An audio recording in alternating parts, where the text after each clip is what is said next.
Welcome, everyone. Good evening. This is our webinar, Career Pathways in Teaching from Buckingham International School of Education and the University of Buckingham. My name is Megan Copeland. I head up Buckingham International School of Education.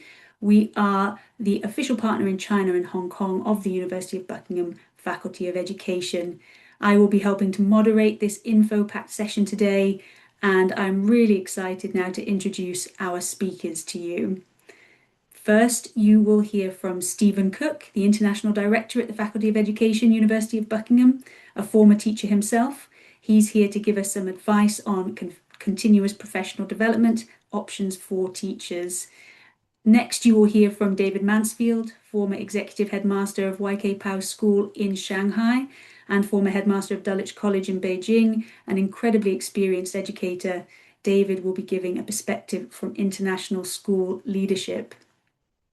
And finally, we are very grateful that two current teaching professionals and University of Buckingham alumni could join us today to tell us about their career journeys and their stories.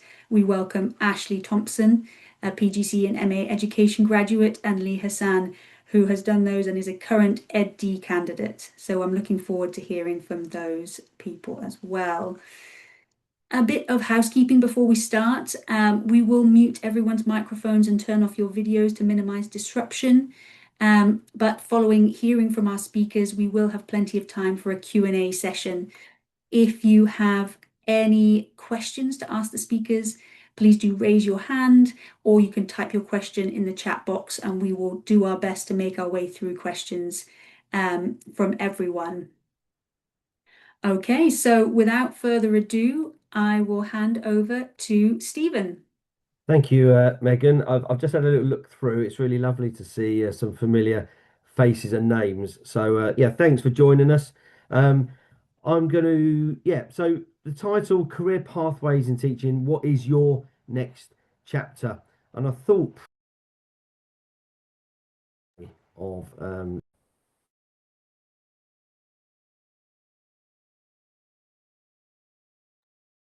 Sorry, Stephen, you have been muted somehow. That might be hello, from our hello end. everybody. Welcome. We might. Welcome. I thought the best thing to start with, actually, for certainly people that don't know me, introduce myself a bit more. And I work at the University of Buckingham in the UK.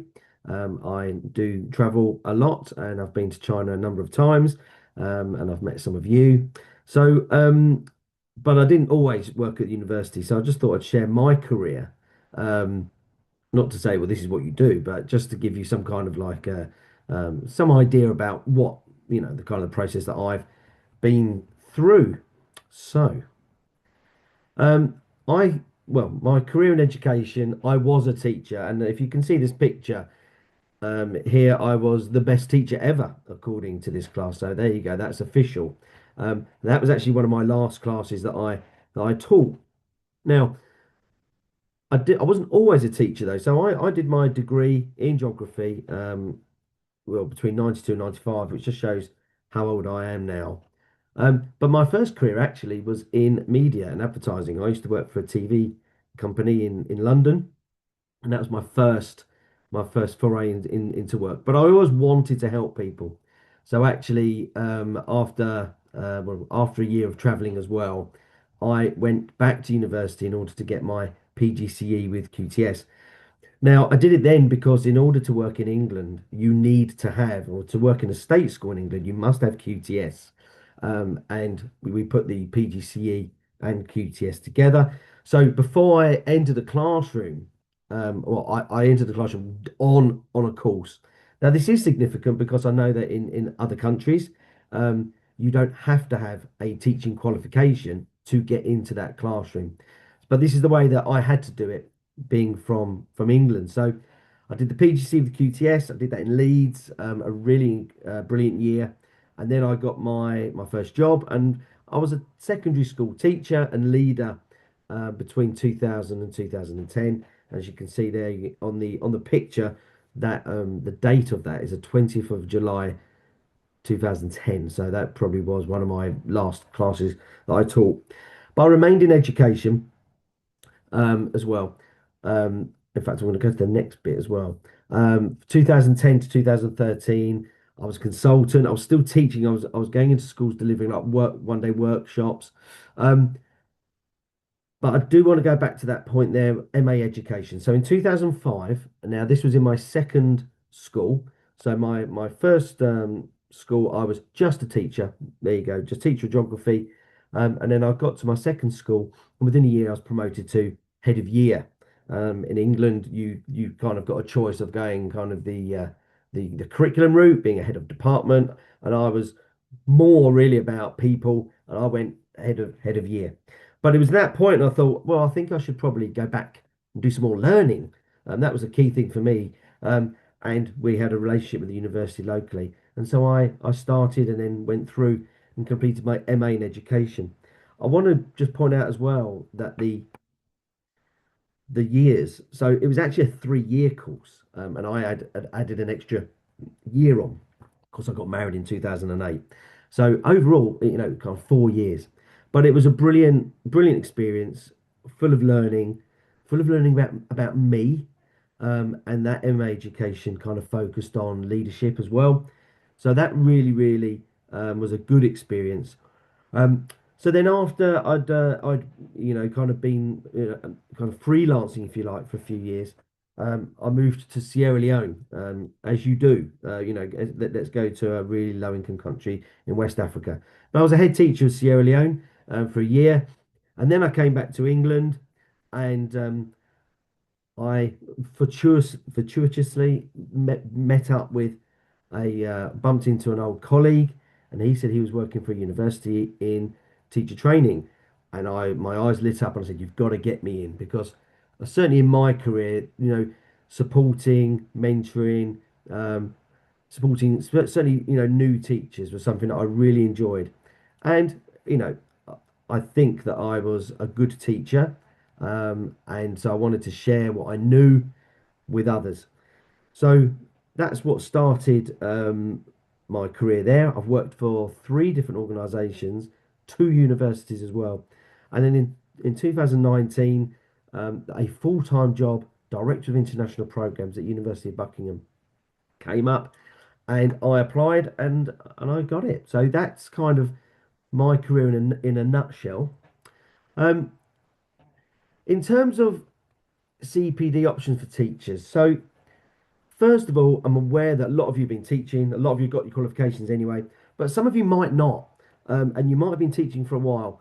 Internationally, we do get a lot of teachers that maybe have been teaching 4, 5, 6 years. I've had trainees that have been teaching for 10 years that have decided, you know what, I want to get that kind of formal teacher training qualification. So at the University of Buckingham, we offer this in a number of ways.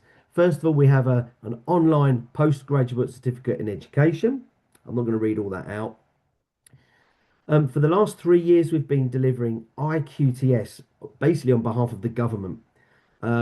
International qualified teacher status. It means you also get QTS, qualified teacher status from the UK government, which means you can teach in a state school in England if you wanted to. So that's a relatively new qualification, only going 4 years. We were inspected in November on our provision for iQTS, and we came out with the highest grade. One of the key things about that course is that there is a tutor visit. So you will have a tutor come in to see you, to meet you, meet your mentor, and do observations as well. We offer these two qualifications together on the iQTS with PGCE. And then finally, we've got something called assessment only, which will get you QTS. And this is for people that have been teaching across at least two schools for a number of years. And there's a 12-week assessment. For that one, there's no lectures or assignments. For the iQTS alone, if you just wanted to do that alone, no assignments on that one. And I'm just going to put up here anyway. Here are the prices of these courses. There's a slightly different price for Hong Kong, just because we have to add in some interactions from visiting tutors. The IQ test with PGCE therefore looks very reasonable. And then finally, assessment only as well for next year. So they're just the ones if you are thinking about, right, let's go back and let's actually start looking at getting this foundation qualification. And you will hear from our alumni later who will hopefully tell you how great our courses are. Moving on to masters, I imagine that many of you might be looking at doing a master's. And remember, I said earlier on, it took me 4 years to get through my masters. Well, if you look down the middle column there, these are the length of time it will take to get the masters from University of Buckingham. So we've got a general MA in education where you can more or less choose what you look at in terms of your research. We've got MA in education evidence-based practice.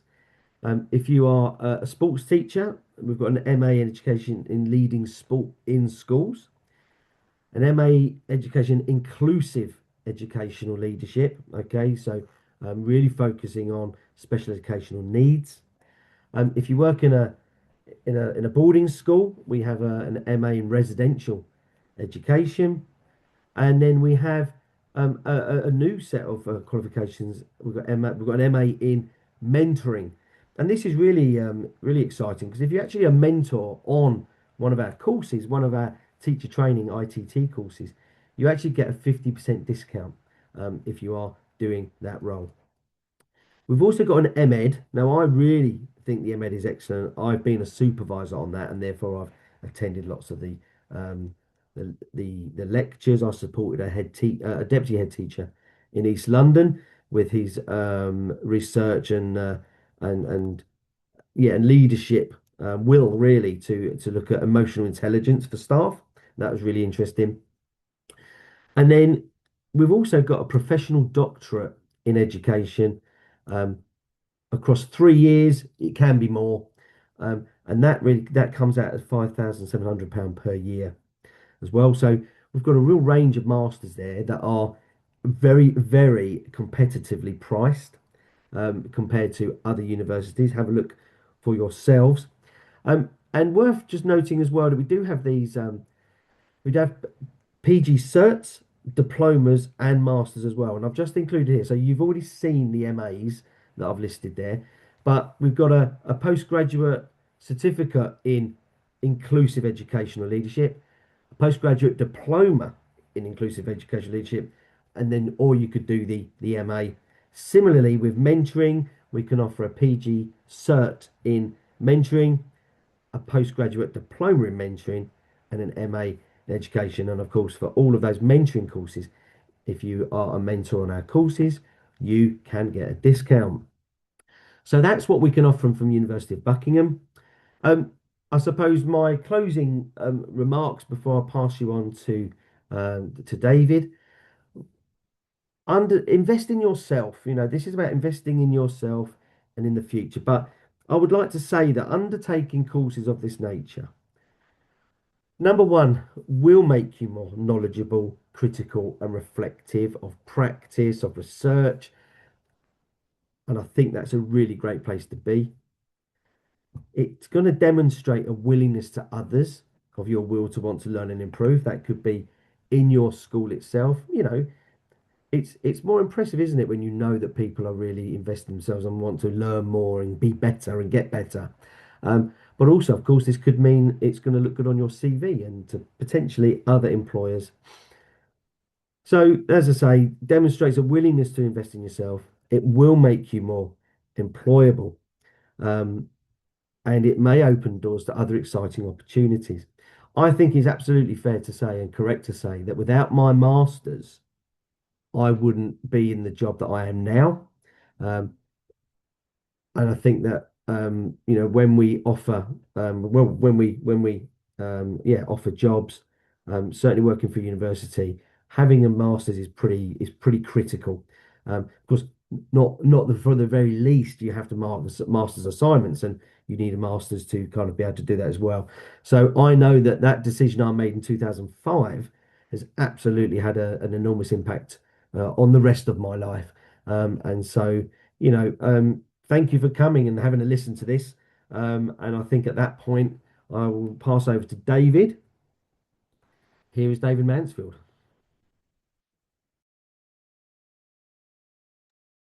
Hello. Um, I think I'm on because I've been ahead in the UK for a couple of schools in the UK, and then ahead overseas, and I've managed groups of schools as well. So I've seen quite a lot of people coming through into the profession, I suppose over what 25, 30 years now, interviewing people for jobs, either at a teacher level or as for middle leaders or even senior leader positions. So I guess I have a view. And my view is that a professional qualification, which is academic, where you have to do some reading around the theory that supports an understanding of the professional activity that you're engaged in, and then you have to do some application of that theory, and actually write it up in a reflective manner. It creates a mindset and it creates a confidence which allows you to have an approach to your work that you won't have if you haven't done it. It's interesting. Just as the five of us came together before we kicked off for this seminar, we just started talking about a particular theme. Lee's doing an interesting ed.D. dissertation on how language acquisition happens in China. And I jammed in, as I often do, with an opinionated view that, I think I'm sort of 5 steps above contradiction on most of these subjects. And Ashley immediately comes in with a different view because she not only is very well informed, but has got the confidence of having worked through a professional qualification, having reflected on stuff and knowing stuff. And so, as a professional, we're able to very quickly engage in important discussions around what works and what doesn't work in education. The reality is, a lot of things don't work in education. And our job as good teachers, good leaders, is to call out the rubbish and identify things that need to do to be improved. Our job is to give kids the very best opportunity they can have. And if you're not clear about good pedagogy, if you haven't really studied it and worked it through, you haven't looked at it and applied it in your own experience, all you'll end up doing is reproducing what you experienced as a child. There's some fascinating research done in the 70s on classroom teaching pedagogies. The 70s was a long time ago before any of you were even dreamt of. But basically what happened was the research that's been replicated many times is that 95% of teaching in classrooms is identical to the teaching that you received yourself when you were a kid. In other words, it's simply a learnt response to what you've experienced as an individual. And if that particular approach to being taught is ineffective, well, then you're going to carry on reproducing ineffective education. And the only way you can change that is by reflecting, reading, thinking, writing. Just I'd make a big plea to write. If you can't write something down, you don't understand it. It's easy to talk, but until you've actually written it and rewritten it and rewritten it until it actually says exactly what you mean, you haven't gone through the discipline of properly thinking something through. So the process of study, either at PGCE for the assignments there or through to ed.d right at the top end, is to actually get you to think through and articulate in a coherent fashion what it is you mean. And you find people that are well educated, we do hope all our teachers are well educated, have a habit of presenting in a way which reflects the education that they've experienced. And that's why one of the reasons why I do tend to look for a master's or for some form of additional study is I know it's going to create a mind that's a little bit more logical and coherent and therefore probably more likely to be effective. Doesn't mean that you have to have a master's to be a good leader. I've seen some fantastic leaders who haven't done a day's academic work in their life. They just intuitively respond to it. But I think for many, as a background to becoming a better leader, being a better teacher, that work can really make a big difference. Now, that was a long introduction. Can we click on to something, Steve? Is that a possibility? This is mine. This is my journey. Again, I think it's important that we all just quickly share our journeys because, we've all got them. I basically did, for the first 20 years of my professional career, I think I was studying nearly all the time. Not heavy duty study, but I was reading something, thinking about it. I was having to plan lessons. So very often I looked at an article or a magazine or talked to a colleague about what they did. And I tried to plan in the light of what they did. And, I can't say that I wrote down a reflective statement on each lesson that I took, because I certainly didn't. But what I did do is I worked out what worked and what didn't work. And then I tried to work out why. And that was the basis on which I grew. I did a degree in history, and because I was at Cambridge, they thought it was a good idea to give me a master's as well. So I got two for the price of one. Um, but basically, what that did do is it did teach me how to read widely and how to begin to put material together. And I think, and I can't underestimate this, the importance of your first degree and keeping it up to date. I think one of the problems that many people don't do is they don't keep on reading. They did a degree in history or degree math, physics, whatever it might be. You've got to stay on top of your subject. It moves. And therefore, the skills you learnt in your undergraduate and maybe your academic masters, you've got to start learning to continue with. And I don't know about my colleagues here, but I still read quite a lot of history and try and develop my understanding of core topics. I then did do a PGCE, and that was before I went into my first teaching job. And I think that was seminal in sort of breaking the ice on how to do it. I can't tell you that I was a good teacher at the end of it because I really wasn't. But I learned a lot of basic stuff, and I met some really interesting people. I was tutored by a chap called Chris Woodhead. Some of you may remember him. He became the chief inspector and was a bit of a controversial figure. I learned quite a lot about what teaching might be. And so I went into my first teaching job with a bit of confidence. Very quickly, as a history teacher, I wanted to find out a bit more about some other approaches to teaching. So I did an advanced certificate again I think pretty soon after I started my career, and that was really just to teach. I was doing the school's history project, and I wanted to find out how it functions. So did something to keep things going, and I think you can do that with some of the programs Steve was talking about, the certificates and the diplomas. They can sit very easily alongside work you're doing, and it gives you an academic qualification with credit that you can then take forward to the next degree if you want. I then started studying for a curriculum-based piece of work. I've always been interested in pedagogy. I wanted to do more on how students learn and how I can teach to make them learn. So I did an advanced diploma in teaching and learning, which then turned into an MA in curriculum studies. And I suppose then I had a quick hiatus because I got promoted to deputy head and then head. So I then started looking at leadership qualifications. I actually got my deputy headship without. I had a master's in curriculum. I didn't have it in leadership. But what I think I did have by then was a journey of thinking about how people teach and thinking about what works and doesn't work. So Steve, if you quickly click twice. I think the two things that happened, because I'd done quite a lot of study, and I think I like employing people who have similar approaches. People that read, think, discuss, and write have got a better chance of being able to correct things that aren't working. But you don't just look for that. I think in China, there's loads and loads of teachers who have master's degrees. But when you come to look at the competencies and their ability to deal with people and their ability to commit, moving sort of every year from job to job to job, not necessarily building anything coherent, you begin to see a whole area of things that are not working.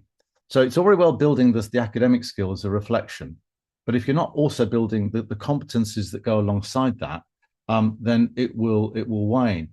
I think that the key to a really good master's program, or even a PGCE, is where you start taking the ideas that you're reading and you then very quickly turn them into practical reality. One of the things I love about the PGCE at Buckingham is that the reading is applied, and you talk to your mentor, and you have to do something to see whether that reading made sense in your experience, and then talk to your mentor about it. And I think if you do that regularly and consistently, it becomes a mindset that takes you to the next level of professional competence. And so I'd look at what I did. My MBA was absolutely fantastic. It was with John West-Burnham and Rent Davis, who were in my day. I'm a lot older than you guys. Were leading players, and I learned so much there that I took straight into my first headship and developed a theory of chaos theory and leadership, which anybody that knows me knows that I'm actually fairly chaotic at the best of times. But actually understanding that chaos is important and straight lines don't necessarily result in good schools was quite important, and it was the shaping of much of the work I've done since. I tried to do a PhD, but I'm not competent enough to do it. I'm far too divergent a thinker. I don't bring things together enough. So I worked out that my ceiling was probably masters, but I did give it a crack. And would have liked to have done that. Steve, next slide. So this is how obviously a career international education and any national jurisdiction.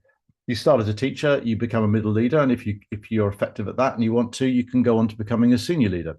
And I suppose, Steve, click again. The thinking is that there is a qualification that sits below each of those. And I think increasingly, and I don't want to generalize because you don't need those qualifications to get to, even in the UK, you no longer need NPQH to become a head. You don't need those qualifications to get there. As I said, there are plenty of head teachers who all they have is a degree in a PGCE, or in some cases in the independent sector, not even that. And it hasn't held them back in terms of their promotion. My guess is it probably has held them back in terms of genuinely building effective schools. The science of how a child learns and the science of how you get 60, 70, 80, 300 teachers in a building to align and result in good quality education in every classroom, every lesson, every day, every year is a genuinely sophisticated activity. And I don't see how anybody could do a really good job in education today if you haven't read the stuff. And the best way of reading the stuff is to do it through some form of formal qualification. Now, there are other qualifications you can do, things like PDQs with Cambridge. There's the NPQH, the whole national program. These are actually, for the most part, a bit like the QTS, which is just simply done by assessment. It's an outline framework where you demonstrate competencies in a file. So you can get your NPQH, or you can get your PDQ by demonstrating that you are competent against a set of standards. That's fine, and I think there is value in that. But one of the things about doing a master's program or a higher degree, or even an IPGCE, is it gets you to think practically about how that understanding of what works, at least in theory, what works, is applied to your own particular experience. And I don't think we should take away from how important that is in our profession. We are evidence-based professionals. We need to look closely at what works and what doesn't work, and having the ability to read material, the confidence to dismiss some things and embrace others, I think is absolutely key. So although that is not a necessary structure, I think there is a sense in which those steps probably do help you if you are intent on becoming a senior leader. Most of the senior leaders that I know have got masters. And if I'm honest, the ones that interview well are those that have the intellectual structures that have come from good academic work, which has been a background to their promotion. So I think that's not a bad step. Steve, another click.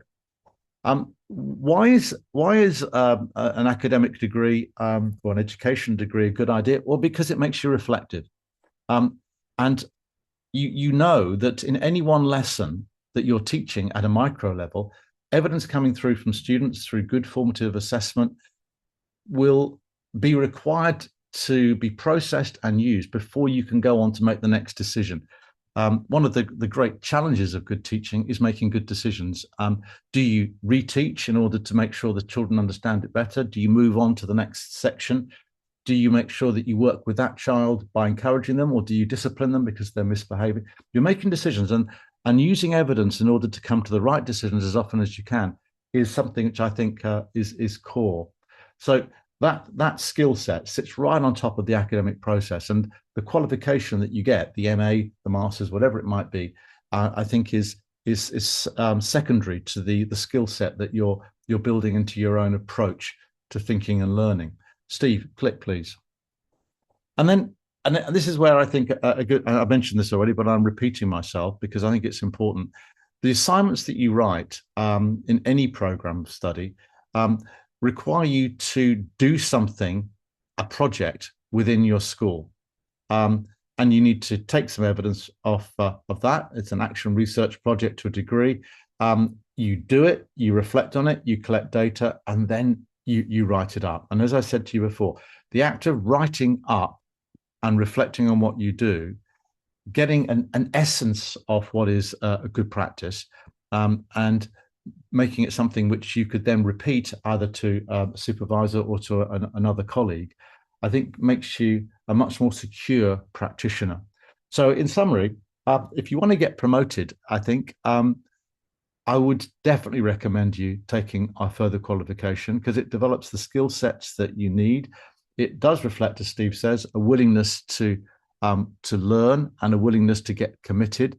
But I think from my own experience, I don't think I could have done my teaching degree without being a student alongside. It's almost like if you aren't thinking about what you're doing, it becomes a very tedious experience.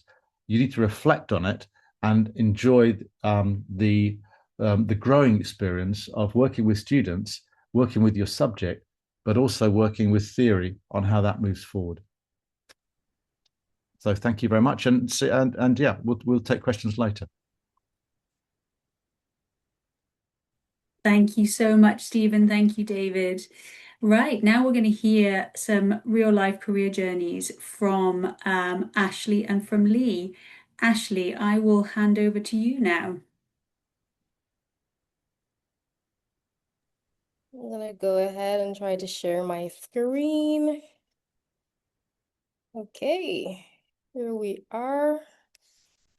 All right, so hello everyone. My name is Ashley, and I'm from Jamaica. I've been teaching here in China for about 7 years, and I've been invited here as a member of the alumni to talk about my journey, and I've titled it Discovery and Purpose, My Journey in Education. Uh, just a few weeks ago, I came across this memory from Facebook and I posted it back in 2021. And I said, sometimes I've wondered, like, who am I even to stand in front of anyone and say anything? I am just a regular person. How am I capable of imparting knowledge or sharing information to other people? Am I actually saying the right things? Do I know what I'm actually talking about? And that is definitely some self-doubt that has stuck with me for a very long time. And I'm going to talk about my journey overcoming this self-doubt. And I've often wondered, why am I in education? What is my purpose here? What am I actually doing? And I think that a lot of people who come to China, who have come to China, especially pre-COVID, they probably are going through some of this in some way at some point. And you start to think about uh, the responsibility of teaching as well. Like, are you actually meeting the needs of your students? Are you actually doing what you're supposed to be doing? And of course, as I said, coming to China before COVID, it was definitely a different time than it is now. A lot of the rules have changed. And when I was coming in, my academic background, I had an associate's degree in natural sciences. I had a bachelor's in international relations and political leadership, strategy, and management. I definitely had a strong passion for education and education policy, and I was working as a youth advisor for the former Prime Minister of Jamaica, Portia Simpson Miller, at the time. And we were offering a lot of policy think tank discussions about education. And I do have some informal teaching experience up to that point in various levels, but no formal teacher training or evaluation. So you're coming into China kind of not really knowing if you're doing the right thing in a different culture. You are communicating with students who have different values, different belief systems. And so it's quite challenging coming in as a teacher. And of course, I started teaching in China, teaching adults. So that was a little bit of a softer landing than most people. And my youngest student up to that point was 2 years old, and my oldest student was 79 years old. And so there was a huge spectrum of students that I was teaching. And then the pandemic hit. And of course, I know the whole world was going through the pandemic reflection. And for me, I was thinking about what my career goals were going to look like for the next 5 years. And my mentor at that time, he shared the book Think and Grow Rich by Napoleon Hill with me. And I sat and I made a plan. I wanted to know, what does my career actually look like at that time? And so my 5-year plan that I came up with, I wanted to teach in an international school. I wanted to be a certified international baccalaureate teacher. I know, David, we had a little discussion earlier about this. And I wanted to write my own textbook about adult ESL. I wanted to do my postgraduate certificate in education, and I also wanted to do my master's. Now, at that time, of course, there was no money. And so I had to make a plan for that also. And of course, navigating China during the pandemic, if anyone who on the webinar was here at that time, you know exactly what that felt like. And so I started working a bit more. I was doing independent tutoring. I was doing small groups, still working with the same company, but they were assisting me with getting all of these new clients. And then I started teaching online as well. I got up to over 30 countries, students that I was able to keep in contact with and really do ESL with them. And I did, in fact, write my own book. I was really going through it at that time and really trying to hit all those goals and working with a lot of companies. So my 5-year plan, step by step, I was able to get all of these things done. Now, the next part of the journey came in 2022, and where there's nothing that could like tell me that this wasn't just luck. And one of my favorite quotes from Stephen Bartlett, a famous podcaster, he says, "Luck is when preparation meets opportunity." And for me, I think my journey up until that time, I was using all that I learned in my bachelor's, all the experiences that I've had up until that point was preparing me for this moment. And for in that case, like success for me at that time meant I needed the skill, I needed all the effort, which I was already putting in. I was being consistent, and then the luck happened because I was just at the right place at the right time to meet the right people. And I met a teacher who was teaching with me at a training center at the time, and she had transferred to this school, Peking University International. And she was able to put my CV in front of her HR, and with all the experiences, I was able to land the job in the international school that I was really planning for. I was able to get 3 times certified international baccalaureate teacher, and I was able to write that book that I really wanted to do. But up until that point, I was still questioning, am I te really teaching? And David mentioned a really important part earlier that if you haven't gone through that process of doing the readings, doing the reflections, just really getting into the academic journey, you are still lacking a lot of what is important in the classroom, that authority to speak, that authority to communicate with conviction that you know exactly what you're talking about. And I was still having that part missing. And so I said, you know what? I'm at a good school. I am able to afford it now. As I said, there is no money. And so I decided I really wanted to start that journey, that academic journey. So that self-doubt was able to dissipate after a certain period because I was confident now. I am ready to start. I'm ready to get certified some way, somehow. And I was looking for something that was very practical, transferable to everyday teaching. It had to be challenging because I love a challenge. If I don't have that challenge, I'm not going to pay attention to the course. And it had to be transformative. I needed to feel as if I was growing every single day. And it had to be a good match for the curriculum that I was doing at the time, which is the IB. And of course, it had to be affordable. And so I kept searching and searching and searching until I came across the University of Buckingham and their PGC program. And after doing that program, I was truly blown away by how reflective I became. There was an instance of every week you had to write about a good lesson and a bad lesson, and it really let you sit within your thoughts and reflect, what did I actually do well in that lesson that made it so good? Or what did I not do in that lesson that made it a terrible lesson? And there were those days where you really realized, oh, there were terrible lessons, and you kept on working at them every single day, all the readings that David mentioned and Stephen mentioned earlier, there are readings that you can use to apply to your very next lesson. So it was very applicable to my classroom and very conceptually challenging. I was learning all of these terminologies, differentiation, scaffolding, formative assessments, summative assessments. Before that, yes, you had some idea of what they were, but you weren't able to talk about them with true conviction that you really know what you're talking about.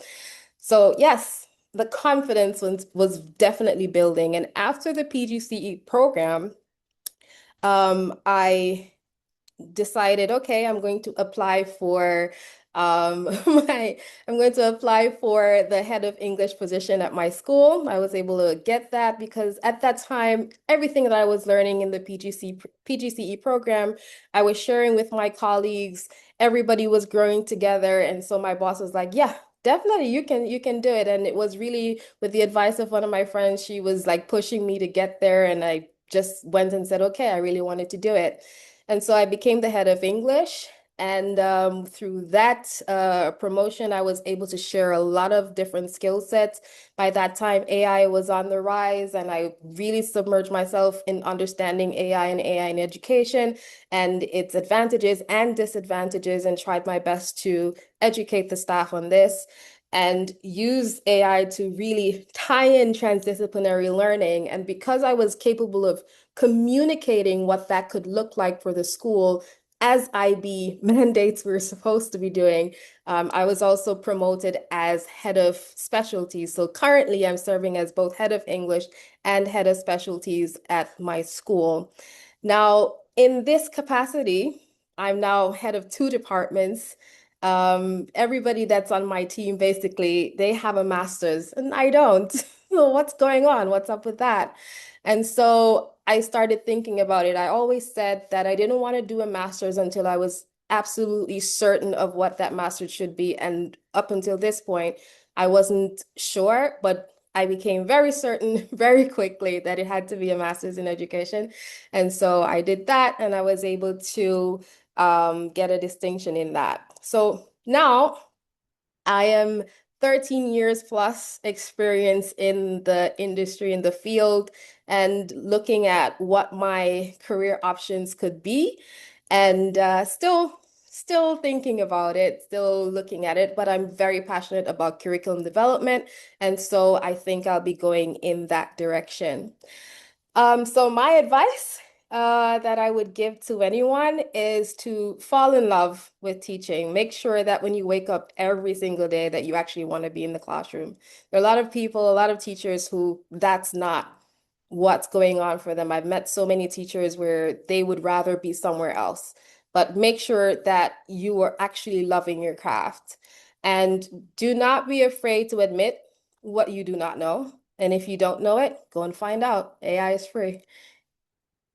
University is not so free, but it's a good investment because it will make you become that professional that you envision yourself being. You want to be able to speak with that level of confidence and reflect constantly on your practice. Think about what it is that you're doing well.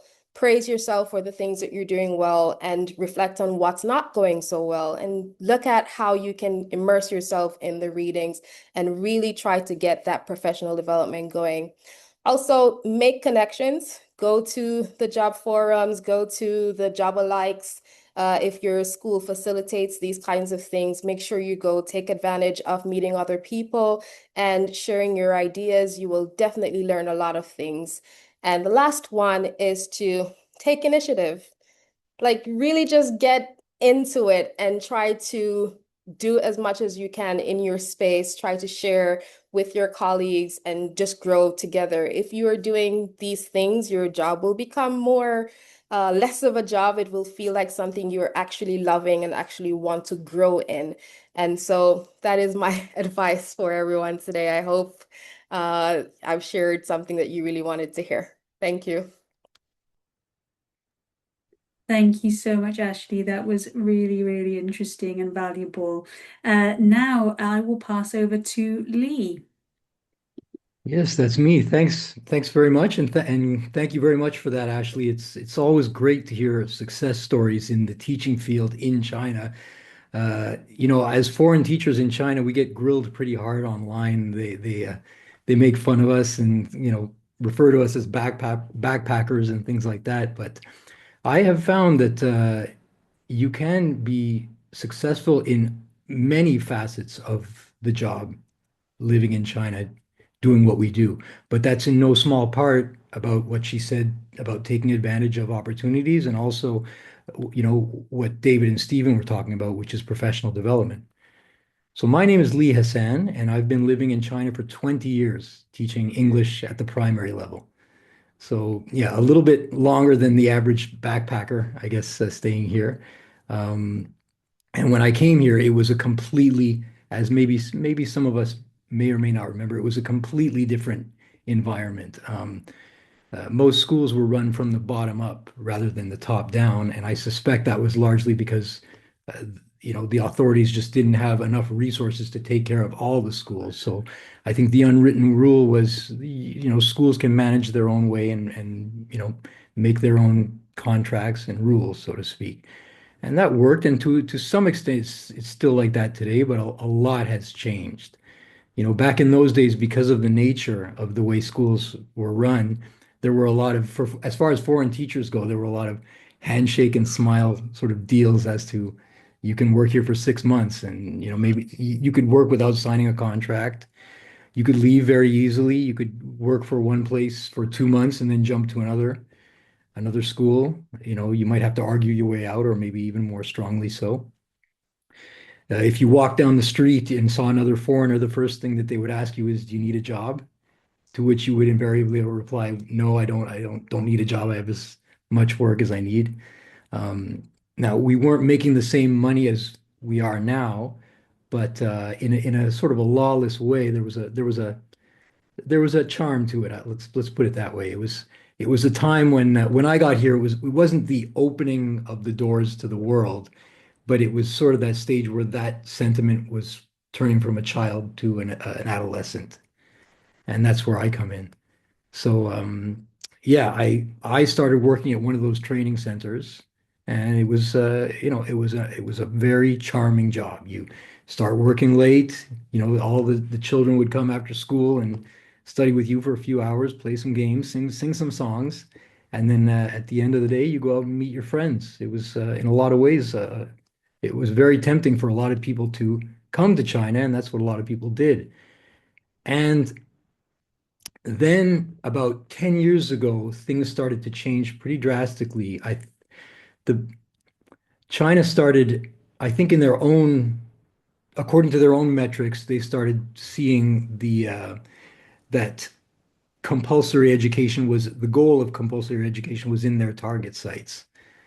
So when that started happening, they started moving from compulsory education to compulsory quality education. And this, coupled with COVID, as Ashley was talking about, um, COVID was kind of like the last straw about that sentiment. After that, the Ministry of Education had basically had enough of the training centers and said from now on, uh, the only authorized schools will be able to teach English, and that would be foreign language schools, joint venture schools, or government-run schools. And one by one, those training centers started to disappear. And I was in one. I had been the manager of one for 10 years in Hangzhou. It was the longest run independent training school. And without any like advertisements, just by word of mouth, we managed to keep going, for 10 years when schools were opening up and closing down after 2 months. A lot of probably robbery and anything else you can think of. There were English schools on every corner, and around 2016, they started disappearing. And by 2020, we were the only ones left. And I bring this up to you because, um, if you were working at a foreign language school at the time, when everyone was scrambling to learn how to teach online, you were either teaching online at home or you were not teaching and you were still getting paid. But we weren't. As a training school, it depended on, week to week sort of thing, month to month. And that was 5 months without pay. And those were lean months. Many schools disappeared. We didn't. We stayed and we actually managed to hold on for another year. And I think there's something to be said for that, you know. And then it just got to be too difficult to answer questions because people kept coming around saying, "How can you still be open? It's impossible." Well, it was around that time that I decided I'm never going to be in this position again. So that's when I started looking around for a place to get some training. And I started off with my own country, my own country of Canada, and a few other places. And somehow Buckingham came to me, and by every metric that I used, it stood up. The price was more reasonable. The curriculum I enjoyed more. And once I met the teachers, that clinched it. So as soon as that happened, I said, I'm not studying in my own country. Uh, I want to go with Buckingham. And so that's what happened. I've been with the school for 5 years. So as Megan mentioned, this is my third course. I'm 2 years into my Ed.D. Doctorate level studies. So what I thought I would do is just maybe break down a little bit what I believe you might expect studying for them for the courses that I've done. That is the PGCE, the Masters in Education, and the Doctorate. And I'm under no illusions. I know we're all different, but um, you know, maybe at very least it would give you something to think about to decide whether or not it's right for you. And at best, maybe we're not so different after all as foreigners who live, foreign expat teachers. Maybe there's something that unites us and maybe something will resonate that way. So I just thought I'd break down a little bit the PGCE and just tell you the benefits and the challenges of each. I'll start with the PGCE. Um, I think everybody would probably agree that the PGCE, while all the courses are great, the PGCE has the biggest return on investment just by virtue of how little it costs, how quickly the time goes, and how quickly you improve. Most people who start with the PGCE, their pedagogical skills are quite modest, and you go in these big growth spurts that happen right at the beginning because your jump happens the most. And then I found, and I spoke to some of my friends who took the course, they said the same thing. At the end of the course, that's when you jump even higher. So, what's great about it is really two things. For the little money and the little time that you invest, you get the qualification and the pedagogy. Your knowledge, your pedagogical knowledge, your knowledge of teaching will be up to date. And that is very important, especially for people in China, as education, everybody knows it, it's a strong part of their culture. It's a part of their cultural fabric. So they know not only what a good teacher should be like, but they know how a good teacher should teach as well. They know the pedagogical skills that you're supposed to know. So it's very important to have the PGCE as a base. Um, you know, uh, so you have the degree and the certificate, and you also have the knowledge. The certificate gets you the job interview. The knowledge will get you the job. So that's a very nice combination to have. The downside, I would say, is that now if you're in China, everybody has a PGCE. Like, if you don't have a PGCE, you're not in a good position. Let's put it that way. It's very easy to get voted off the island. If you don't have one, if your leaders are not, you know, sort of advising you to get one, they should be. So for the PGC, I would say if you're thinking about doing that course, the question should be more, why would I not do it rather than why would I? It's for me, for the little money that it is, it's kind of a no-brainer. And as I said, it goes by very quick. Um, After 9 months, I sort of felt that there was more to it that I wanted to know. And that's why I started asking about the master's course, and eventually I decided to do it. Um, getting a master's degree will sort of handle that problem that I just discussed for you. Now all of a sudden, if you go for the extra year on top of the PGCE, now you not only have uh, one qualification, but you have two, and you have a certificate which is accepted in some countries and not in others to an internationally recognized master's degree. And to the credit of the school, I find they don't push this on you enough. They don't push it. But I don't think it should be forgotten that 60 credits, the credits that you get from your postgraduate certificate, from your PGCE, you can apply them to your master's course. And that's like taking away 25% of your course. That's like saying 25%, here, we're going to put it in your pocket. So that to me is an amazing thing. That means 1 year and you write 3 assignments, and in the meantime, you're learning. You become the master teacher. As opposed to the professional, you become the master. And that's the way I look at it, you know. Um, so yeah, that's really what I loved about the master's course, and that set me apart. That sets me apart from everywhere at my school. Like I'll just say, with the healthy degree of pride that the administration quite they're not shy about telling other people, yes, Teacher Lee is our senior teacher here, and that comes from not only the knowledge but the not only the qualification but the knowledge too. So that's one thing that I thought was great about the master's course. And then the doctoral course that I'm doing now, well, that's sort of the next step, although it is a pretty big jump. Um, you know, that's for somebody like me. Maybe it's you, maybe it's not. But for me, I want it to be the best teacher that I can be. I've had students that have been with me since they were, in grade 2, they're grade 10 now. So the parents believe in me, and I always wanted to try to do the best by them as I could.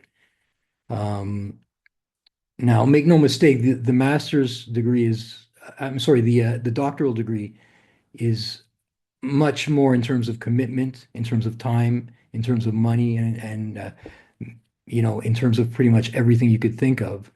But, you know, because I graduated at distinction from at the BGCE and at the master's level, the door kind of appeared in front of me, and to be able to achieve the highest qualification you can in academia, it's something that I never thought I would do, and it just seemed like the right reason for me to do it. And there was a few reasons why I did that, and one was because the idea of being a great teacher was one thing, but where does it go from being a teacher? As was pointed out to us tonight, you can be a teacher and then a mid-level manager and then a high-level manager. Well, what about for others of us? Is there what's another step? What's a lateral step? What's a different step? Well, with the Ed D course, you get actually two skills, two professional skills. You get the skill of being the master teacher, and you also get the skill of being the professional researcher. And being a professional researcher is like mixing a teacher and a scientist and a reporter all in one. And I don't know about people who are listening to this, but for me, I'm interested in all three of those professions. And, you know, for foreign expats, maybe there's a bit of a traveler in all of us. And I don't know, my personal dream is maybe me with my family living on a beach somewhere, um, you know, spending 4 or 5 hours a day, researching online, maybe once a month, going out, interviewing some people, taking a plane out to some place to investigate something. That doesn't sound like a bad life for me. For me, it doesn't sound like a bad life at all. Um, so yeah, that might be something that appeals to you. You picture your dream life and maybe being a researcher and being able to make your own rules that way. And I submit this, and I fully admit that I could be wrong, but I don't think so. Okay. I I really believe that being a constructivist researcher is going to be one of those jobs that AI is just not going to be able to sweep under the rug, if you get my meaning. I think there's always going to be a place for constructivist research and research in academia and maybe beyond, because just by virtue of being a researcher in that capacity, you're giving your own perspective. For example, I'm Lee, a Canadian, 40-something-year-old, and I've been living in China for 20 years, and I'm doing research on that. Well, that becomes part of the narrative. That becomes part of the story. So AI can't replicate that. I suppose you could program it to, but that sort of defeats the purpose. Constructivist research is supposed to be about your unique view on the story. And so you might be doing yourself a fit more than a favor than you can even imagine. And so that's really what I the thing I love the most about the Ed D course. I know we're running out of time. Very quickly, I'll just give you my personal philosophies on all three courses that have done me quite well. And that's the first thing is take care of your well-being first and foremost. Understand that, like for me and for you, undoubtedly there are and there should be non-negotiables. Sleep, nutrition, exercise, family. I even put these above family because when you take care of sleep and nutrition, you can take care of your family even better. So that should be, you need to figure what those out. You need to reflect on those first and foremost. And then after that, understand that it's more about discipline than motivation.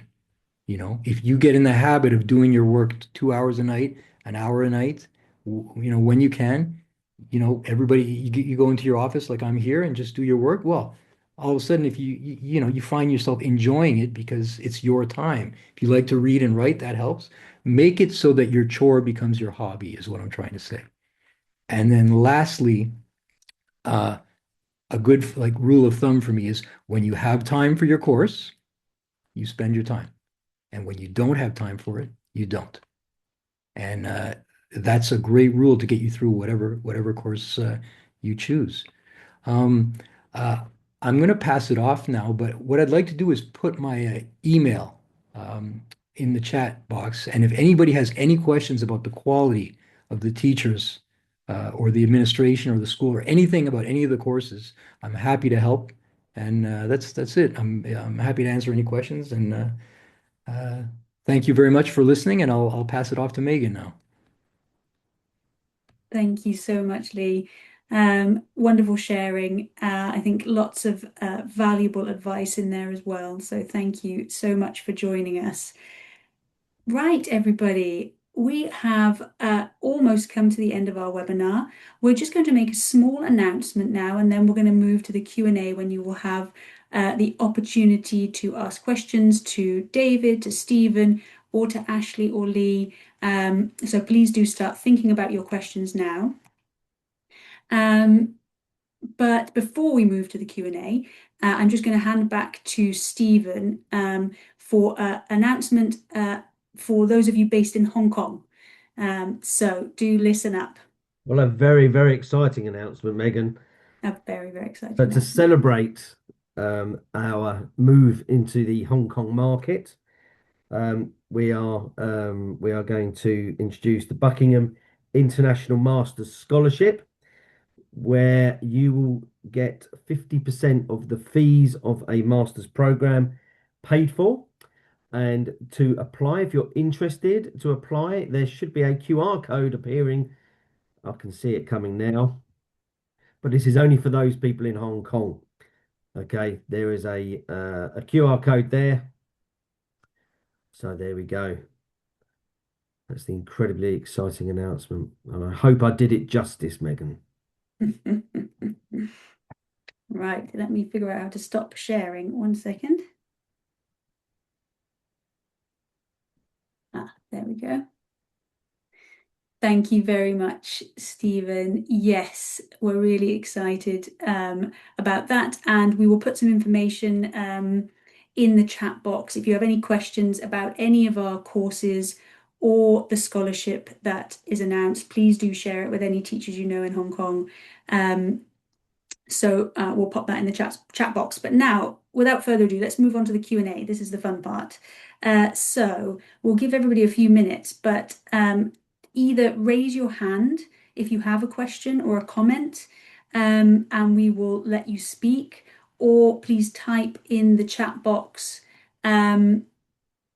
your question, and we will try and get through as many of them as we can. So I think we have a question already from Andy Dunbar. Thank you very much. So the question is for, let me just read it. Andy, I hope you're happy for me to read it out myself.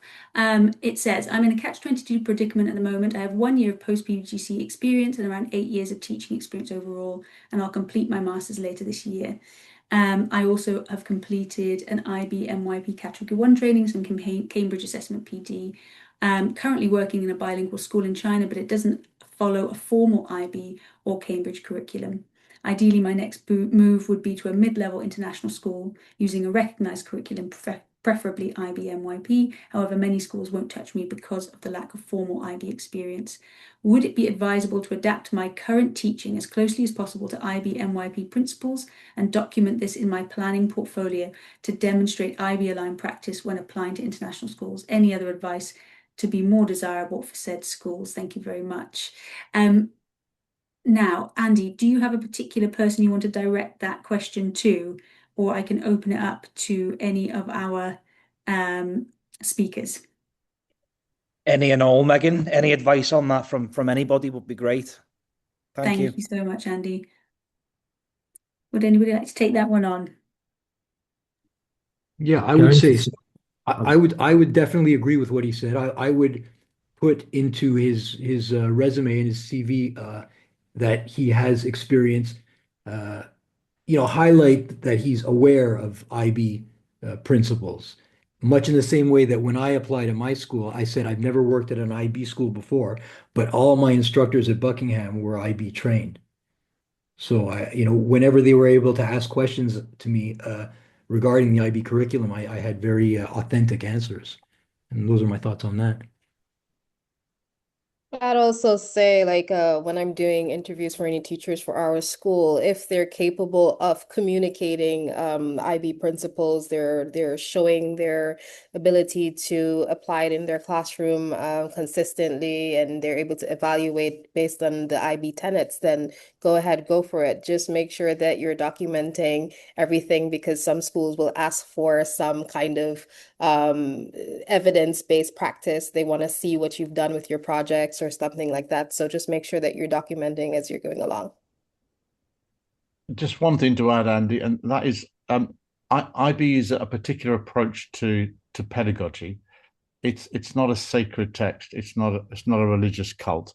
And I think at the end of the day, the key thing for any teacher is to, in your own mind, you need to know how children learn, and you need to know what you're doing to get that process working. And I mean, Deming says that if you don't know the process that you're following, you don't know what you're doing. And many teachers go in to the classroom and they're following activities, they're following lesson plans, but they don't really know what it is they're trying to do. Now, I would say that when I'm talking to somebody in an interview, what I'm trying to work out is, does this guy know what he's doing? It doesn't mean he's an advocate of X or Y approach, but he knows what he's doing. And to be honest, some of the best IBD teachers I've employed had never taught it before in their lives, but they were very good A-level teachers and they had excellent knowledge, and they were able to very quickly adapt and adjust. So I wouldn't be overwhelmed by a lack of IB experience, but what I would be overwhelmed in is to make sure that you know what you're doing and you can articulate that clearly in an interview to the person talking to you. Thank you. Stephen, did you have anything to add there? I don't think I can really, because I haven't got an experience in Chinese schools, and I think those three are the perfect answers. Answerers. I can answer the next one though, Please go ahead. which you could answer as well. It's going so Selena, it's going through now. The PGCE for Hong Kong. All the paperwork's done, and when it's going through. So we do hope to have, so this is potentially useful information for others on the call. In Hong Kong, they have a strict registration process there of certain qualifications, and our PGCE is currently going through that process.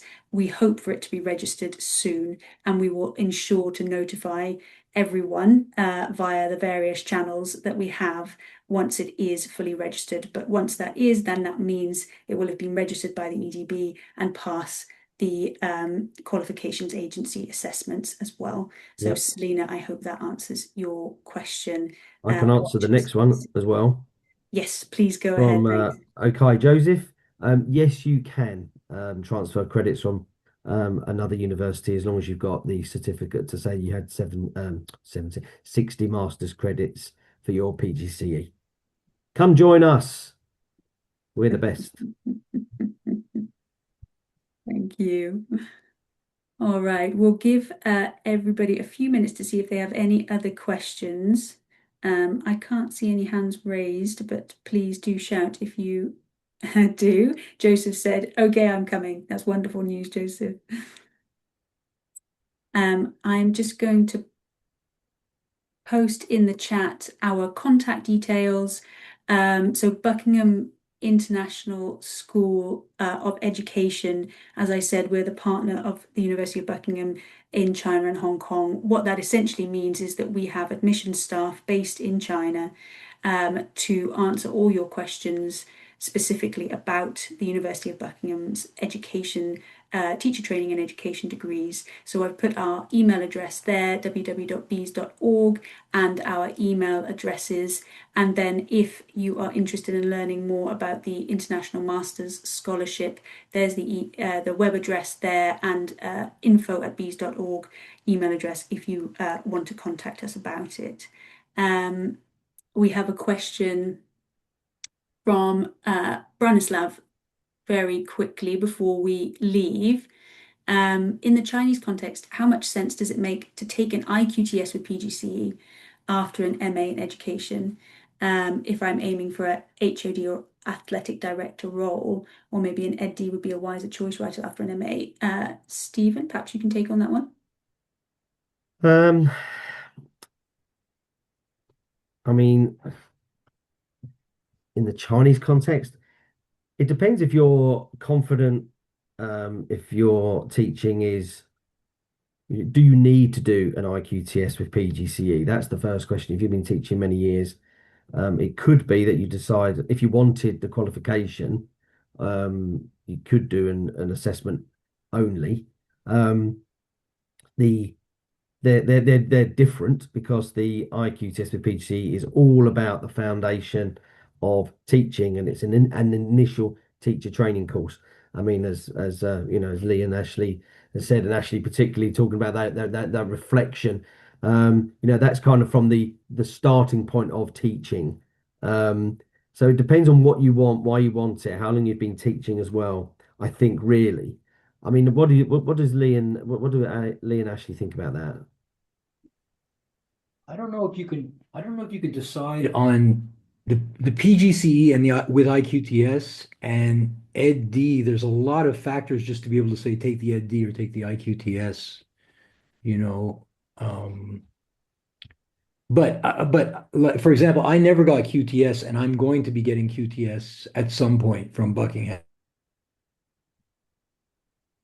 Oh, he's frozen. Well, he's frozen. Let Oh, me just he let me. has. Can I say something to for Bratislav? If Yes, you want to please, be a David. director of, if you want to be a director of athletics, you want to be a head of PE, head of sport. The thing I'm looking for as a head is not your qualifications. I'm looking to see what your track record is of developing teams. I want to see whether you can coach properly, you're effective, you've got a track record of achievements actually in delivering the nuts and bolts. And also you've got the ability to work with teams of other particularly non-specialists in developing the curriculum across the school. I think the best heads of PE, heads of sport in China have got to make the most of people who are not actually sports teachers, and they're using just people who are very keen in order to deliver the outcomes. And so that's what we're looking for. Have you got that skill? Do you know how to deliver on that? And the academic qualification probably less important if you've got that tied down in your references and your testimonials.